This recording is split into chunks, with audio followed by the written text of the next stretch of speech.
Remember the movie Groundhog Day? 1,000 people freezing their butts off waiting to worship a rat. Hi, my name's Larry Richert. For many years, I was the Pittsburgh weatherman who had to cover the day. This time, I had a chance to come back not as a weatherman, but as a tour guide. I first met Mindy in Manhattan, where she works for CBS, on the set of the NFL Today, doing Bill Cowher's makeup. After a short conversation, I realized Mindy really wants to branch out. This is Mindy's first foray into the hinterlands. As Mindy meets America one small town at a time, it's Groundhog Day Eve, heading to Punxutawney, Pennsylvania in the nastiest weather you can imagine. What do you know about Punxutawney?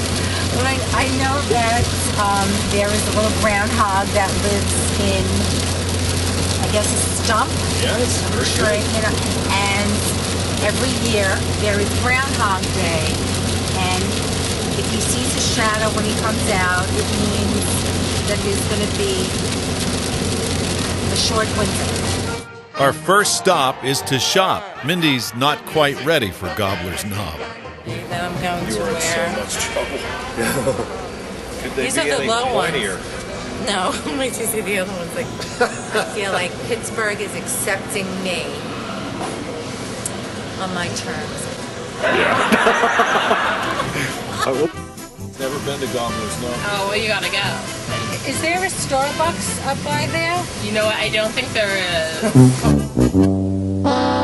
So after 2.5 hours of white-knuckle driving from the Pittsburgh airport, downtown Punxutawney, and Mindy wants to shop again. They have groundhogs in a different form. Yeah. Every different form. Look at, oh, is this cute? Well, Larry, do you think this symbolizes Phil? Is this like a good I don't know. replica? You're going to have to look. There are many variations. I wouldn't just jump at the first hog I saw. You know what, Larry? That's words to live by. Now we're off to Punxutawney High School to meet the Inner Circle members of the Groundhog Club. Spread salt today, do whatever, right now. Those boots are so not the knob. Not the knob. You don't think so, no?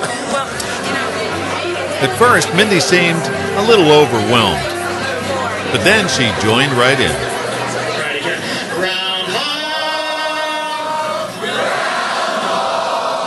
Mindy took the pledge to Phil, then I asked, could she sum up her day? No, I cannot. And I would just like to say that I feel that I don't have the accent, but everybody else does.